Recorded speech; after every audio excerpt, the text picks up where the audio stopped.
Mutta tarkoitus nyt on tulla tänne kiittää teille, koska mä olen kuullut, että Suomen hallitus aikoo nostaa kehitysyhteistyövaroja enemmän kuin mikään muu hallitus koskaan.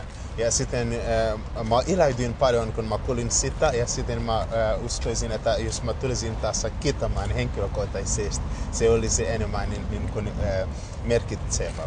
Ja samaan aikaan mä halusin kutsua teitä siinä henkilökohtaisesti ja ministeri Katanenkin talkoisiin niin, että voisimme nostaa esimerkiksi nyt ensiksi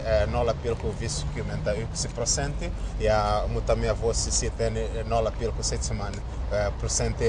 bruttokansantulosta kehitysyhteisvaroja. Tämä on erittäin tervetullut viesti ja juuri tämä, että me voisimme enemmän tehdä talkoita myös koko maailman hyväksi. Siinä on tärkeää, että kansalaiset saa tietoa, että mihin ikään kuin se menee se tuki ja mitä sillä on saatu aikaan. Ja Namibiahan on siitä hyvä esimerkki, että siellä on saatu tuella paljon aikaan.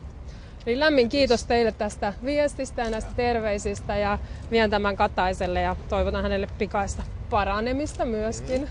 Kiitos paljon. Kiitos Toivo. Ja toivottavasti pääset